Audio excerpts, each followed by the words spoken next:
song for you. Thank you for every smile. I know you had a lot to do. I'm glad you paused a while. You took time to listen and to hear, to love, and just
Luzon. Magandang umaga sa inyong lahat.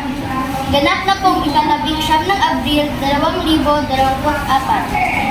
Narito ang mga balita para sa araw na ito. Isang daang estudyante nag-enroll sa Southern Baptist School of Palomolong para sa taong 2024 hanggang 2025. Trofeo, muling nasungkit ng Southern Baptist School sa larangan ng Taekwondo. SBSP Dribblers na liguro sa pagkakampyonato. Para sa unang balita, isang daang estudyante nag-enroll sa SBSP. Narito si Auntie Naco. 1,000 estudyante ang nag-enroll sa SBSP para sa taong 2024 hanggang 2025. Idineklara noong ika-15 ng Mayo 2024 na umabot sa 500 ang kabuuang bilang ng elementarya at umabot din ng 500 ang gitnaang balita. Auntie Naco, SBSP News Flash, nagbabalita. Magbabalik ang programang ito pagkatapos ng susunod na katalastas. Oh, ano to? Fresh bubble? Ang sarap! Fresh Bubble. Masarap na, mura pa. Bili na sa halagang 2 pesos. SBSP News Flash na nagbabalik! Ang oras natin ay 9:35 ng umaga.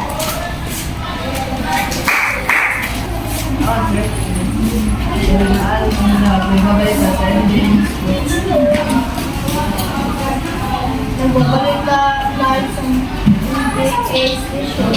Kami ang inyong pagkabalita sa araw na ito. The News Sports. Magandang umaga sa inyo. Dahil siya ay 4 Magandang dolo o ang punto sa narito ang balita sa araw na ito. Malaro ang magpagdalit at disbalin mamaya ang gusto manood magkakaroon sa MND. magbabalik ang programa. Ito pagkatapos sunod ay pagkatapos na sunod na palatalastas.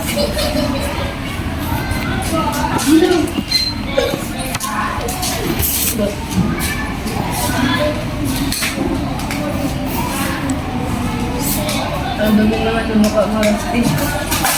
Talaga ba? Ito gamitin mo Facebook. Sige. Well, effective nga. Salamat ang promise. Kaya gamitin nyo na Ang safeguard. Yung pagbabalik sa balita.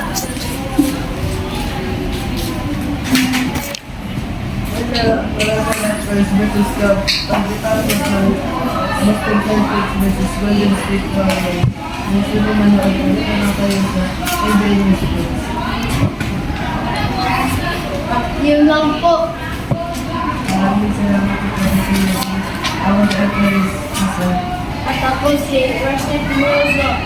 Salamat sa pagkikinig. Yung lamang po salamat sa pagkikinig. Albay News Flash 5.8 maghahatid ng mainit at nangungunang balita para sa araw na ito. Nagbabalita live sa Albay Station.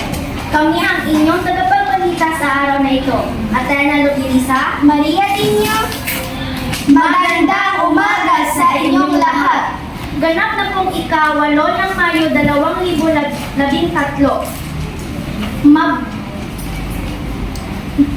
Narito ang mga balita para sa araw na ito. Nagbuga ng matinding abo ang Bulkang Mayon. Para sa unang balita, nagbuga ng abo ang Bulkang Mayon. Narito si Cyril Karel G. Simbahon upang magbalita. Nagbuga ng matinding abo ang Bulkang Mayon noong ikapito ng Mayo taong 2013. Dahil sa pagputok ng bulkan, maraming tao ang namatay, marami rin mga bahay ang napinsala, at napiktuhan din ang mga pananim. Naitala, 1,000 ang napinsala at sa pagbuga ng abot ang bulkang mayon. Magbabalik ang programang ito pagkatapos ng susunod na panghalaslas.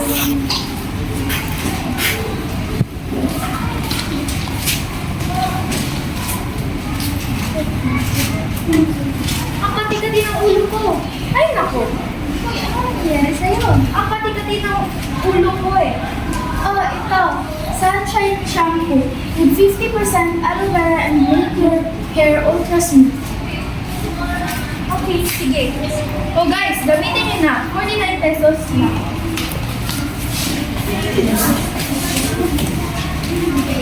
Albay News Flash nagbabalik! Ang oras natin ay 10:35 ng umaga. Para sa ating feature, sa araw na ito, isang programa ay nagbigay ng pagkain dilata para sa mga biktima ng Bulkang Mayon.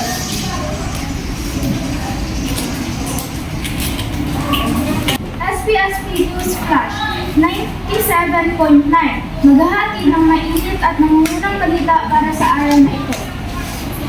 Nagbabalita live sa SBSP Station. Kami ang inyong tagapagbalita para sa araw na ito.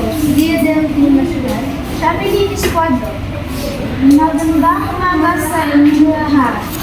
Ganap na pong ka-4 ng Abril 2022. Narito ang mga balita para sa araw na ito. 18,000 na estudyante nag-enroll sa Mahal-da National High School para sa taong 2021-2022. Tropeo muli nasangkit ng Mahal-da National High School sa larangan ng volleyball. Mahal-da Dribblers naniguro sa pagkakanalo. Para sa unang balita, 18,000 estudyante nag-enroll sa SPS. Narito si Zia Delvino para pang-balita. 8,000 estudyante ang nag-enroll sa SBS para sa taong 2021-2022.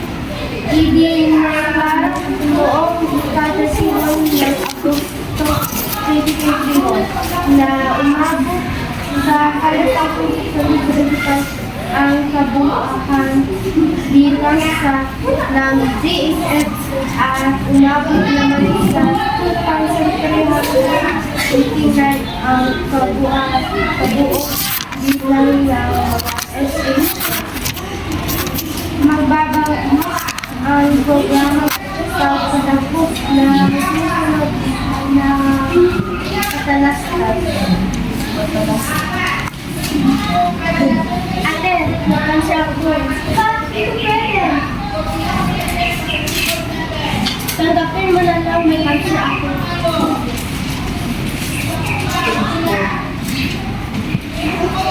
SPSP News Flash, nagbabalik.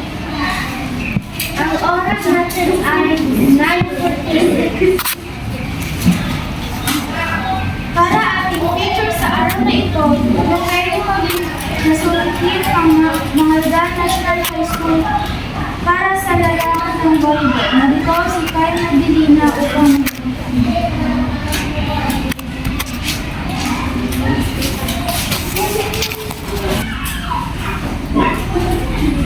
magandang umaga sa ating pagkakinig. Ako po si Kate Manali at Ashley at kasama niyo muli sa ating programa kung saan tayo ay magtutok sa isang napakahalagang isyu, ang El Nino. Oo nga, Kate, talaga naman napakaraming epekto ng lamang sa ating bansa. Kaya tayo ay dapat maging handa at magdala sa mga informasyon tungkol. Tama ka dyan, Ashley. Sa nakaraang linggo, naranasan natin ang matinding init at kawalan ng ulan sa maraming lugar. Ito ba ay bunga ng epekto ng El Nino? Sunod na, Kate. Ayon sa mga eksperto, ang El Nino ay kung saan magiging ulan sa ibang lugar habang iyok na masyasuba. Kaya naman mahalaga na tayo ay maging handa sa posibleng epekto nito sa ating pang-araw-araw na pamumuhay. Ano nga ba ang payo ng mga eksperto sa atin? Alamin natin sa pagbabalik ng programang ito pagkatapos ng ilang paalala. Fresh bubble, masarap na mura pa. SBSP News Flash 99.9. Maghahatid ng mainit at ng balita para sa araw na ito. Nagbabalita live sa SBST station. Kami ang inyong tagapagbalita sa araw na ito, sa Elise Imbaon. Sophie Dagono. Magandang araw po, kami ang kapitong tagapagbalita. Tropeo, muling nasungkit ng Southern Lottie School of Bolomolok sa larangan ng basketball. Hapis years naniguro sa pagdamang pionato. Para sa unang balita, 24 estudyante na nag-enroll sa SBSP. Narito si Kate Maragit upang magbalita. 24 na estudyante ang nag-enroll sa SBSP para sa taong 2022-2023. Idineklara noong ika-31 ng Agosto 2022 na umabot sa 200 ang kabuuang bilang ng SHS at umabot naman sa 100 ang kabuuang bilang ng JSA. Kate Maragit, SBSP News Flash ng babalik. Magbabalik ang programa ito pagkatapos ng susunod na patalastas. Sa barberia, nakaupo at naglalaro ng domino sina Lolo Kiko at Mang Terrio. Nanalo na ako! Alaman, palagi na dahil ikaw na nanalo sa larong domino. Alam ko yun, pinagalaw na domino yan sa akin. Paano po ninyo nagagawa iyon? Binabayaran ko na maglaro ang aking kalaban at sinusunod ko ang bagal niya. Ngunit paano po? Nabibigyan na ako ng babae. Pinabayaran ko lang muna mag-isip ang aking kaluro. Iyan ang paglanting malitan sa kanya. Naku, mayroon naman tayong bagong kapitbahay. May sinasabi kaya sila? O baka kapalat-bunga lamang sila? Tulad din natin isang kahit isang isa. Sana hindi sila tumira sa komunidad. Alam ko na, bigyan natin sila ng isang hapunan. Magbahagi tayo ng pagkain ating mga kayanan. Ako, kakaunti na ba ang kita ko araw-araw? Pambili na yung harina kinabukasan. Babahagi ko pa? Madalas na ang bumulo ang tiyan ng aking pamilya. Wala akong bibili ng party ngayon. Nangangarap na ako maging tindera. Mas malaki ang kinikita. Naku, tagakatay, hindi sa pangarap iyan. Kaibigan, isang pangungot ang maging gawain ito. Lahat kami butas ang bulsa kanina. Dapat magpapakain sa amin ng hapunan. Hindi kami ang magbibigay ng hapunan. Ganon po ba?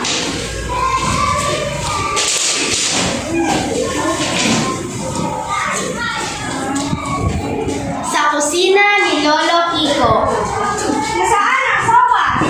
Yan ay masarap na pagkain ng aking pamilya sa maraming taon. Sopas na paborito! Masarap at malinamnam. Wala naman akong naaamoy. Ako rin! Wala naman akong naamoy. Sang-ayon ba kayo? Tama po kayo, nagpapasarap ang sibuyas. Sandali, mayroon ako sibuyas. Dapat mayroon ding bawang. May bawang ako at di puli pa. Sandali. Heto, malalaking carrots. Mas lalo sumasarap na amoy, hindi ba? Wala naman akong naaamoy. Dapat may sahog na pagtipan. Alam ko na. May sopas ba na walang tinapay? Ikaw talaga, Karina. Kasi lahat mo ang apo ko. Lahat na ay naging bukat para sa kabanyak mo. May tuso rin akong lolo, hindi po ba? Sa kusina ni Lolo Kiko. Talagang masarap na ang sopas. Kung iisipin, ang sopas ay luto mula sa pagtutunan ng wala karang larong domino. Tugtungan, hindi ba?